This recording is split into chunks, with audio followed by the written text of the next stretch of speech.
I'm 31, and for the last 8 years, I've been the operations manager at my family's event planning company. My parents started it years ago, and when my older sister Brooke joined, they decided we should run it together. Brooke handled clients and publicity, while I managed logistics, contracts, and finances. On paper, it sounded balanced. In reality, Brooke got the spotlight, and I kept the business from collapsing behind the scenes. Brooke has always had this charm that wins people over instantly. She could walk into a room and leave with 5 new clients and 3 free drinks. Clients loved her energy, and my parents worshipped her creativity. The problem was, she also spent money like it grew on trees. Every event had to be bigger and better. Floral arches from Paris. Imported lighting from Italy. I'd end up cutting corners elsewhere just to keep our profit margins alive. It started small. A few missing invoices here, a few mismatched numbers there. I'd noticed vendor payments listed as consultation fees under her name, but when I asked about them, she'd wave it off, saying they were for creative brainstorming sessions. When I brought my concerns to our parents, they brushed me off. "You know your sister," my dad said. "She just does things differently." My mom told me to trust Brooke's instincts, as if my degree in business management counted for nothing. Then we landed a massive contract, a corporate gala for one of the biggest tech firms in the region. It was supposed to be our breakthrough moment, something that could take us from local reputation to national recognition. Brooke was ecstatic. She called it her baby, even though I handled every contract, every supplier, every deposit. She only appeared for the press photos. A few days before the event, while checking the company account, I noticed several large withdrawals labeled as networking costs. The amounts were too high to ignore. When I asked Brooke, she told me she was building relationships and buying pre-event gifts for VIP guests. It sounded suspicious, but I let it go. The event was too close, and I didn't want to start a war right before the biggest night of our careers. The gala turned out flawless. The venue looked like something out of a luxury magazine. The client was thrilled, the press coverage was glowing, and every article featured Brooke's smiling face with captions about her visionary leadership. My parents were proud of her, specifically. No one mentioned who negotiated every vendor contract or fixed the logistical disasters behind the scenes. I didn't mind the lack of attention, but something in my gut said I should double-check the books. During the quarterly review, my accountant flagged several unexplained payments to vendors he'd never heard of. The names didn't match any of our usual partners. When I cross-referenced the transactions, the addresses didn't exist. I brought it up during a team review, and Brooke immediately turned it around on me. She accused me of carelessness, claiming I must have made accounting mistakes. Our parents believed her without hesitation. My mom even said, "Lauren, your sister has been working so hard. Don't ruin this with paranoia." That was the moment I realized I was on my own. From then on, I stopped arguing and started watching. I copied invoices, downloaded bank statements, and saved receipts to a private folder on my laptop. I didn't know exactly what I'd find, but I knew there was a trail. A few weeks later, a vendor emailed me directly. They sent a polite reminder about a payment they'd been waiting on, one I had personally processed weeks earlier. I checked the transaction ID. The payment had gone through, but not to their account. The funds had been redirected somewhere else entirely. I remember staring at that email for a long time. It wasn't a mistake. It was theft. Brooke wasn't just being creative with money, she was stealing it. And for the first time, I understood that the family business I'd spent years protecting was nothing more than a cover for her greed. I decided then that I'd expose her, even if it meant tearing down everything my family thought they'd built. The next morning, I went through every transaction from the last 6 months. It was like peeling back layers of rot I didn't want to see. The same amounts kept showing up. Round numbers, identical entries marked as vendor reimbursements. The names looked legitimate at first glance, but the formatting was slightly off.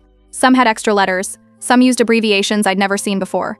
I pulled up the company's vendor database and realized none of these businesses actually existed. One name stood out, D. Harper Logistics. I typed it into our internal system. Nothing. When I checked the bank account linked to it, my stomach tightened. The account was registered under Derek Harper, Brooke's boyfriend. The same Derek who had been unemployed for most of last year, now somehow living in a high-rise apartment and posting pictures of weekend getaways. I went line by line, tracing each fake invoice. 5 payments, all processed through Brooke's approval chain, totaling over $20,000. Every one of them ended up in Derek's account. It wasn't sloppy bookkeeping, it was deliberate. I called my accountant and asked to meet privately outside the office. We met at a small cafe near his firm. I showed him the records, and his expression tightened as he scrolled through my laptop.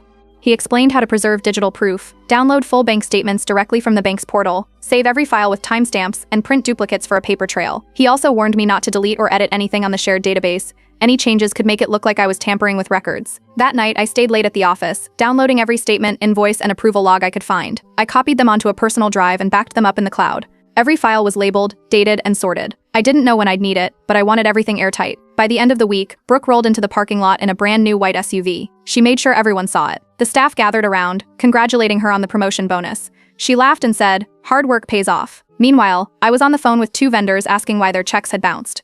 Our company account had just enough to cover payroll, but not the smaller invoices. I called the bank first, hoping to stop any more outgoing transfers. The representative told me that since Brooke was a co-signatory, I couldn't freeze or alter payment permissions without board authorization. In our case, board meant my parents, both of whom worshipped Brooke's confidence like it was the backbone of the company. I went home that evening and gathered every document I had. The next morning, I met with my parents at the office. My dad looked irritated before I even started talking. I explained the issue calmly: unauthorized transfers, fake vendors, Derek's name on the accounts. He didn't even look at the papers I brought. He said I was overreacting, that I'd always been jealous of my sister's natural business instincts. My mother nodded in agreement, saying Brooke just handled things differently. When I tried to insist, my dad cut me off and told me not to stir up trouble in the middle of a busy quarter. Later that evening, Brooke came into my office. She closed the door and leaned against the wall with that same self-satisfied grin she always wore when she got her way. She told me to drop it and added, "Family forgives everything." It wasn't advice, it was a warning. 2 days later, I started getting emails from vendors about late payments. Brooke had forwarded them to our parents, attaching a note implying that I'd been careless with the bookkeeping. My father sent me a one-line message: "Fix this mess immediately." That's when I realized she was turning everyone against me before I even made a move. By the end of that week, our reputation started to take a hit. Vendors I'd worked with for years suddenly sounded cold on the phone. One even hinted that they might pull out of future contracts. I knew Brooke was spreading her version of the story, painting me as incompetent while she played the savior. I spent that weekend printing everything: financial statements, email chains, vendor messages, and labeling them by date. I even printed copies of Derek's bank registration under the company vendor list. When my living room started looking like a filing room, I decided it was time to take professional advice. My accountant referred me to a small business attorney he trusted. I met her on a Wednesday morning and handed over a folder with everything I'd gathered. She flipped through it quietly, stopping at the fake invoices and the cross-linked bank accounts. When she finally looked up, she said I had enough to prove internal fraud. But she also warned me what it meant. Once I acted, it would tear the family apart. For the next few days, I went through every possible scenario in my head. If I stayed quiet, I'd be complicit. If I spoke up, I'd destroy the business my parents built. It wasn't an easy decision, but it became clear that silence was no longer an option. So I decided to keep collecting proof until there was no possible way to twist the truth. No emotional manipulation, no excuses, just facts. Because the next time I confronted Brooke, I wasn't going to let her hide behind family again. One morning I got to the office before anyone else. The lights were still off and the air felt heavy, like the calm before a storm. Brooke's laptop sat open on her desk, the screen still glowing from the night before. Normally, I wouldn't touch it, but after weeks of digging and watching her twist the truth, I decided to check one thing before I made my next move. I navigated through her folders, and that's when I saw it, a hidden one labeled Client Retainers. It looked innocent, but inside were dozens of files, all with similar names and dates that lined up with the fake payments I'd already traced. I opened one and felt the pattern click into place. The invoice looked professional, almost identical to the templates we used for legitimate vendors. But in the corner, where the vendor address should have been, was Derek's apartment. Every file followed the same pattern, same font, same logo style, just different amounts and fake names. I copied everything onto a flash drive, then emailed encrypted backups to myself and stored them on a private cloud account. I printed hard copies too, labeling each by date. If Brooke or my parents ever tried to accuse me of manipulation, I'd have physical evidence. I even left the files untouched on her laptop, no signs of access, no modified timestamps. To be sure, I called one of the supposed vendors listed on a consulting invoice. The number was a real company that did event logistics, but when I asked about the project name, the manager said they'd never worked with us. That confirmed it. This wasn't bad bookkeeping, it was deliberate theft. By noon, I had enough evidence to connect every missing dollar to Derek. The fraud totaled over $40,000 across multiple accounts. I contacted my lawyer and asked how to proceed. She told me it was time for a formal confrontation. I scheduled a meeting for the following morning and asked my parents and Brooke to attend. My dad assumed it was a quarterly update. Brooke showed up late, coffee in hand, as if it were just another routine catch-up. I walked in carrying 3 folders, one for each of them. I started with the basics. I laid out the statements, matched every payment to its supposed vendor, then showed the corresponding deposits into Derek's account. At first, no one spoke. My dad stared at the papers like they were in another language. My mom blinked fast, as if she could unsee it. Brooke finally broke the silence, claiming she'd only loaned Derek the money to help him get on his feet and planned to replace it. My father's face turned red, but not from anger, fear. He kept muttering about damage control and how the company's reputation couldn't survive a scandal. My mother said we could sort it out quietly. Brooke tried to cry her way through the meeting, insisting it was all a misunderstanding. That was the moment I stopped playing along. I told them they had 2 options: either report the fraud and restructure the business immediately, or I'd resign and take the documentation to law enforcement. My dad slammed his hand on the table and said family comes first. Brooke started crying harder, repeating that same phrase she always used: family should forgive everything. No one said anything after that. The room was silent, except for the sound of the printer still running in the background. I slid my resignation letter across the table and walked out. My mom followed me to the hallway, whispering about keeping things quiet, but I didn't stop walking. That afternoon, I sent digital copies of all evidence to our accountant with a note saying it should be preserved for the company's audit file. I also gave my lawyer permission to hold everything on record. I knew what would come next: the fallout, the blame, the silence. When I left the office, the parking lot was empty except for Brooke's new SUV gleaming under the sun. A few months ago, that car had been her trophy. Now it looked like a warning sign. I didn't go home right away. I sat in my car for a few minutes, scrolling through the emails I'd backed up, each one a breadcrumb leading to the truth no one wanted to admit. My family had built an entire business on the idea that love and loyalty could fix anything.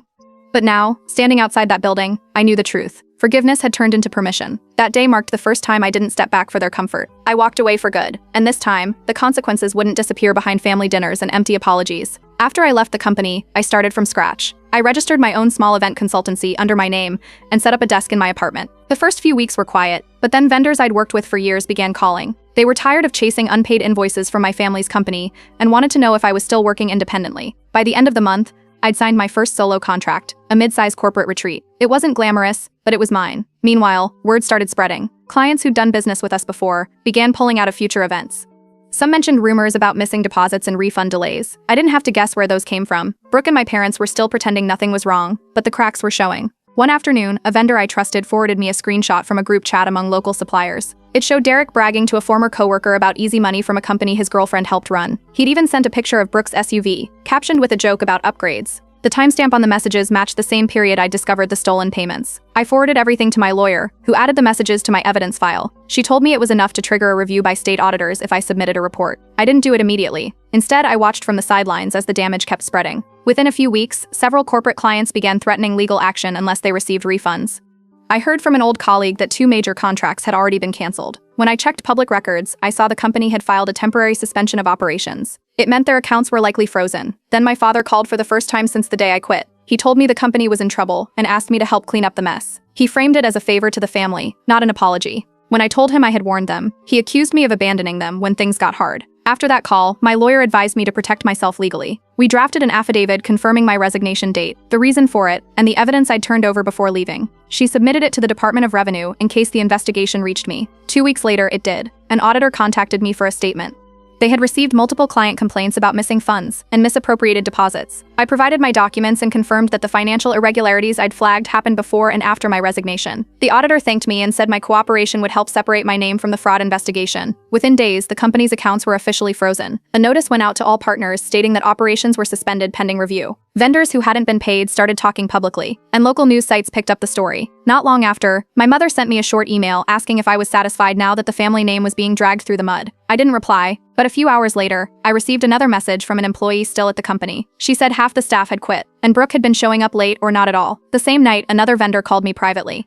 He said Brooke had tried to convince him to delete invoices and reissue new ones with different dates. He refused and forwarded me the email. My lawyer added it to the file and told me it was evidence of ongoing obstruction. By the end of the month, the Department of Revenue announced a formal audit of the company's books.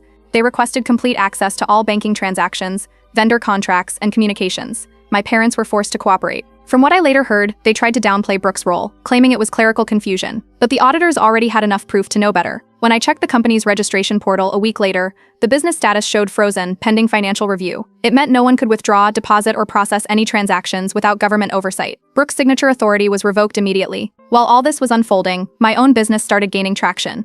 Several former clients reached out, saying they respected how I'd handled the fallout. One even hired me to plan their next event. It was surreal watching everything collapse from the outside, while quietly rebuilding something stable on my own. About a month later, my father called again. His voice sounded smaller this time. He said they were going through a difficult phase, and asked if I'd consider returning, just to fix the numbers. I told him I no longer had access to any of their systems, and reminded him of the last time I'd tried to warn them. He hung up without another word. That same evening, I received a formal email from the auditing department, confirming my cooperation, and clarifying that I was not a person of interest in the ongoing investigation. It was official, I was out of it. From then on, everything moved fast. The company's license was temporarily suspended.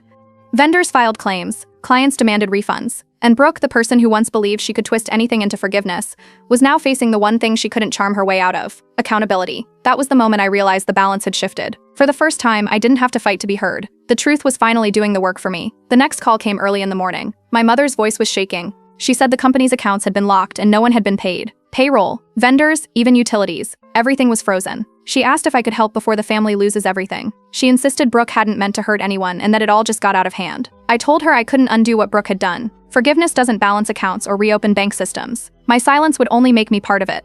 That afternoon, I started receiving forwarded emails from old contacts. Brooke had been messaging everyone, accusing me of creating chaos by taking confidential company files when I resigned. It was a clear attempt to shift blame. I forwarded everything to my lawyer. Within hours, she drafted a formal response, stating that all materials I had taken were legally mine for personal protection, and confirmed that nothing was deleted or misused. The letter was sent to the company's attorney and copied to the audit office handling the investigation. By the end of that week, multiple vendors had filed lawsuits for unpaid balances. A local newspaper ran an article about a family-run event company under temporary shutdown pending financial review. The headline included my family's last name. My mother called again, crying this time, saying the neighbors were asking questions.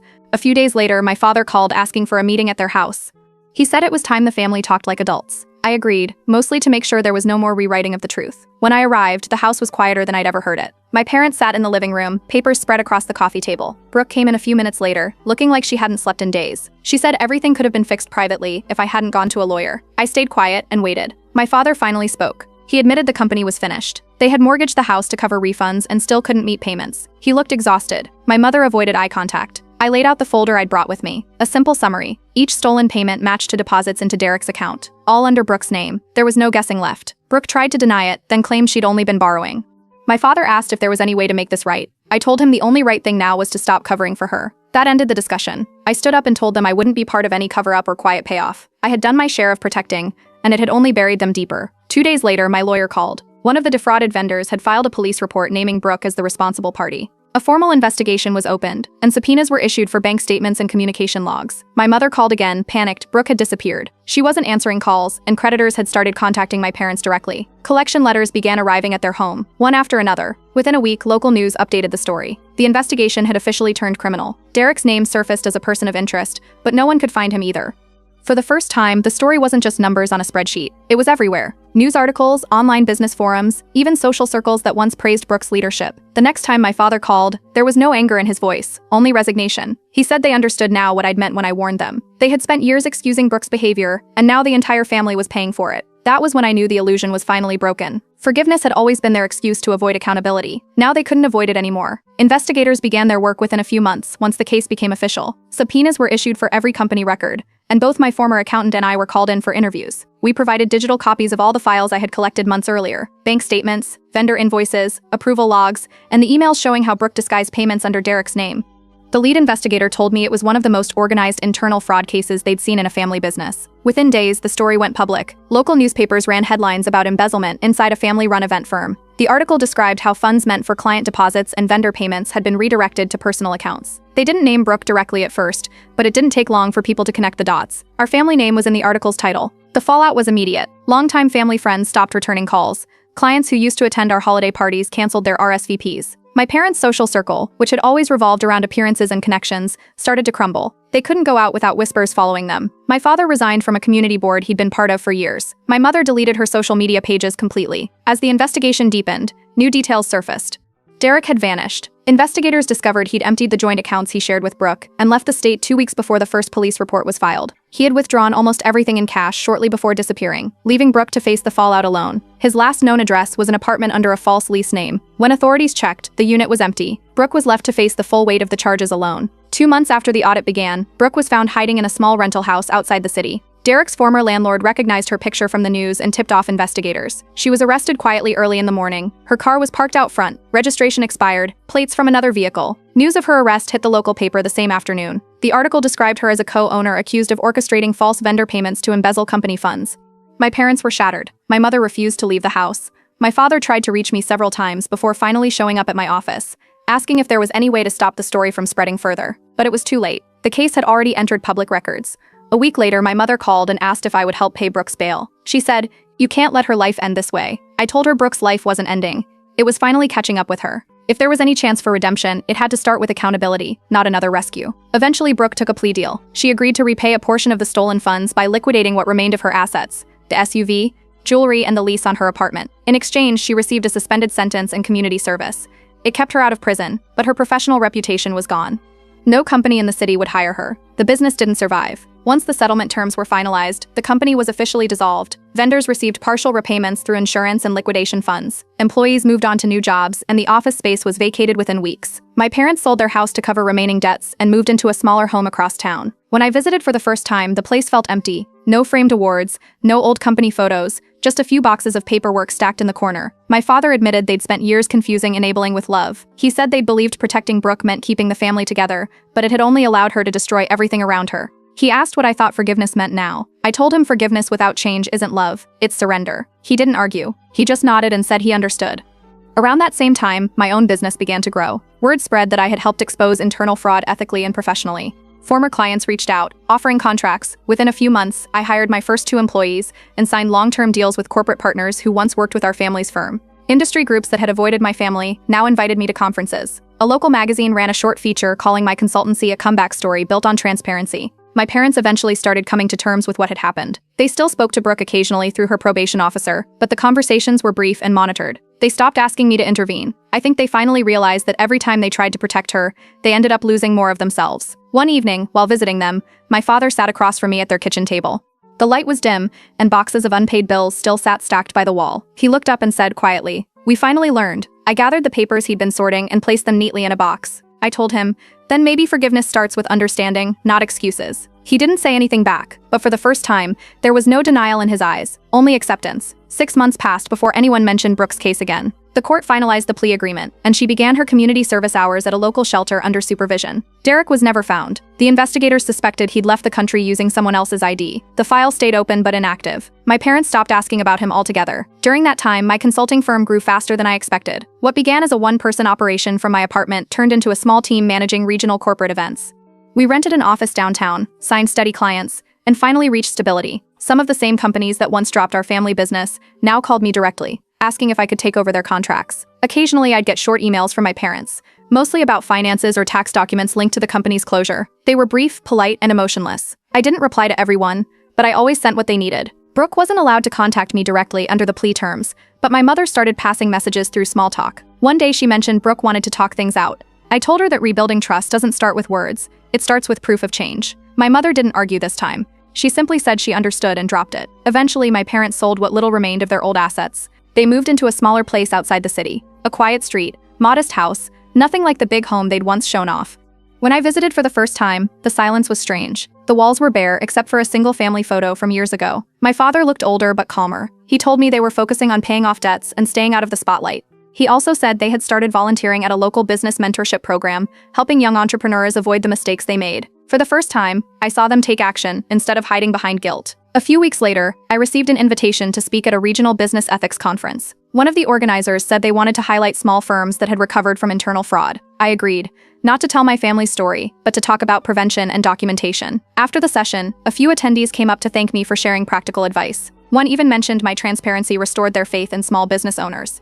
Later that year, I was offered a contract to organize a national industry summit, my company's biggest project yet. We handled everything: logistics, travel coordination, sponsorships. When it ended successfully, my firm's name was printed in every event magazine in the state. It was the same type of recognition Brooke used to crave, but this time it was earned. After the conference, I used part of the profit to start a small initiative that funded workshops on internal accountability for startups. I wanted new business owners to understand how easily trust can be misused and how to protect themselves. One evening, while I was working late at my office, I received a message from my father. He said Brooke had completed her community service and was now working part-time for a catering company in another city. He mentioned she was quiet these days, trying to start fresh. I read the message twice, then archived it.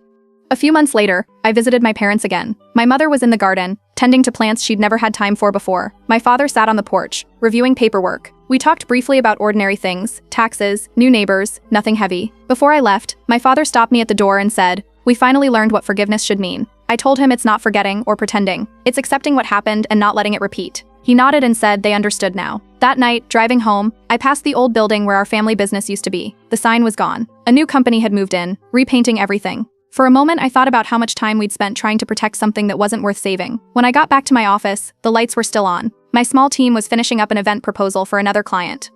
I looked around the room, organized, steady, built on trust. The kind of environment I'd always wanted to work in. Before leaving, I printed a copy of our upcoming contract and placed it in a folder labeled Integrity Review. It was a simple routine I'd kept since the day I rebuilt everything. The next morning, I opened my laptop and saw an email from one of the sponsors of the National Summit. They wanted to make my firm their permanent event partner. It meant stability, recognition, and independence, the 3 things my family's company never managed to hold on to. I accepted the offer and forwarded the good news to my accountant. He replied with one line, full circle. That weekend, I visited my parents again. Over dinner, my father mentioned that Brooke had reached out, asking if they thought I'd ever be open to meeting someday. My mother didn't press.